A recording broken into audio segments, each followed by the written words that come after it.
সবাইকে আমি আন্তরিক শুভেচ্ছা এবং ধন্যবাদ জানাচ্ছি। বিশেষ করে যারা আয়োজন করেছেন অনুষ্ঠানে আমাকে আজকে প্রধান অতিথি হিসেবে আমন্ত্রিত করার জন্য আমি তাদের প্রতি কৃতজ্ঞতা প্রকাশ করছি এবং নিজেকে সম্মানিত বোধ করছি যে আপনাদের সামনে দাঁড়িয়ে কথা বলতে পারছি। আমাদের অনেক লম্বা প্রোগ্রাম হবে, সারাদিনের প্রোগ্রাম। আমরা খুব শুরুটা তাড়াতাড়ি করে ফেলতে আমাদের জন্য অনেক সহজ হবে প্রোগ্রাম করতে। আজকে সবাই এখানে যারা উপস্থিত আছেন, সম্মানিত শিক্ষকবৃন্দ এখানে উপস্থিত আছেন, সম্মানিত অভিভাবকবৃন্দ উপস্থিত আছেন এবং সম্মানিত শিক্ষার্থী সাবেক এবং বর্তমান সবাই উপস্থিত এখানে আছেন। সবার পক্ষ থেকে আজকে এই শুভ উদ্বোধন ঘোষণা করলাম। অনুষ্ঠানটা সুন্দরভাবে সম্পন্ন হোক এই প্রত্যাশা। আমি আমার সেই স্কুল জীবনে ফিরে যেতে যাচ্ছি, সেই বিগত সময় স্কুল জীবন ফিরে এসেছি। কারণ স্কুল জীবনের মতো আনন্দের সময় বিশেষ করে ছাত্র জীবনটা এর থেকে বেশি আনন্দের জীবন বোধহয় কোথাও নেই। কিন্তু তখন বুঝছিলেন, তখন মনে হচ্ছে কবে বড় হবো, আম্মা আব্বার মতন বড় হবো। আম্মা আব্বা খালি শাসন করে, ভালো লাগে না, আমরা যেন আম্মা আব্বার মতন তাড়াতাড়ি বড় হয়ে যাই। এখন মনে হয় না, ছোট থাকাটা অনেক আনন্দের সময়। আর তোমাদের দেখে তো আরো ভালো লাগছে, কারণ তোমরা যে স্বাধীনতাটা পেয়েছো আমরা কিন্তু সেইভাবে পাইনি। আমাদের খুব কড়া শাসনে আমাদের কখনো কোনো স্টাডি ট্যুরে যেতে দেওয়া হতো না, কখনো কোনো পিকনিকে যেতে দেওয়া হতো না, না ওইখানে যেতে পারবো না। ওইখানে শাসনের মধ্যে কিন্তু আমরা অনেক বড় শাসনের মধ্যে বড় হয়েছি।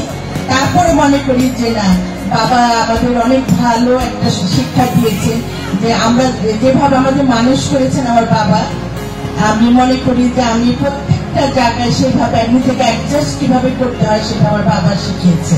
এটা কিন্তু অনেক বড় মানুষের জীবনে অর্জন।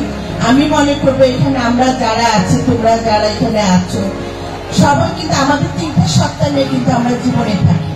আমরা কখনো কন্যা, কখনো জায়া, কখনো জননী, এই 3টা সত্তা কিন্তু আমাদের।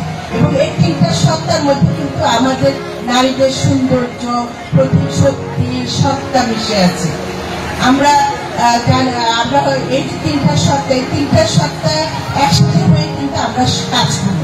আমি মনে করি নারী হিসাবে নারীরা যত ভালো অ্যাডমিনিস্ট্রেটর হতে পারে, পুরুষের পক্ষে সে অ্যাডমিনিস্ট্রেটর হওয়া সহজ না। নারী 3টা স্টেপে 3টা স্টেপ পার করে ঘরেও, যেমন ঘরেও রক্ষা করছে, বাইরেও রক্ষা করছে।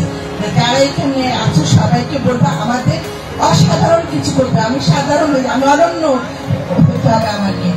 আমি কারো ডিপেন্ডেন্ট থাকবো না, এমন না যে না পুরুষ ছাড়া হবে না, নারী সবকিছু, আমি সেটা বলবো না। কিন্তু আমরা পুরুষরা যেভাবে তার জীবনযাত্রায় স্বাধীনতা আছে, আমাদেরও সেই জীবনযাত্রায় স্বাধীনতা থাকবে, কিন্তু উচ্ছৃঙ্খলতা থাকতে পারবে না। এটা মনে রাখতে হবে। আমাদের সামাজিক মানবিক এই গুণাগুলি কিন্তু খুব দরকার। আমার লেখাপড়া তো আছে, লেখাপড়ার পাশাপাশি আমি তোমাদের অনুরোধ করব, তোমরা সামাজিক ভাবে, মানবিক ভাবে সুন্দর মানুষকে গড়ে তুলো।